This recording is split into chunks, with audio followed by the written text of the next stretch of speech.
ربیع اول کے اس بابرکت مہینے میں نبی کریم صلی اللہ علیہ وآلہ وسلم کی کچھ احادیث۔ نبی کریم صلی اللہ علیہ وآلہ وسلم نے ارشاد فرمایا، تقدیر کو دعا ہی بدل سکتی ہے اور نیکی عمر میں اضافہ کرتی ہے۔ رسول اللہ صلی اللہ علیہ وآلہ وسلم نے فرمایا، جس نے مجھ پر ایک بار درود بھیجا، اللہ تعالیٰ اس پر 10 بار رحمت فرمائے گا۔ فرمان مصطفیٰ صلی اللہ علیہ وآلہ وسلم ہے، جس مومن بندے کی آنکھوں سے اللہ تعالیٰ کے خوف کی وجہ سے آنسو نکلیں، اگرچہ وہ مکھی کے سر کے برابر ہوں، پھر وہ آنسو بہہ کر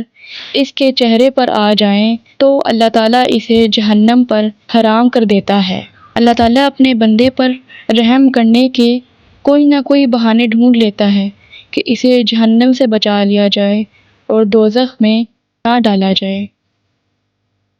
ربیع اول کے اس مہینے پر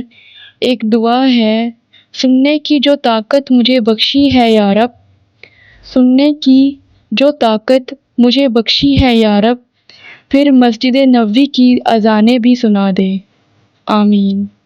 اگر آپ روزانہ اسی طرح کی احادیث اور اذکار میں شامل رہنا چاہتے ہیں تو اسلامک سوچ کو سبسکرائب کریں اور ویڈیو کو صدقہ جاریہ کے طور پر آگے لازمی شیئر کر دیا کریں، کیونکہ نبی کریم صلی اللہ علیہ وآلہ وسلم نے فرمایا،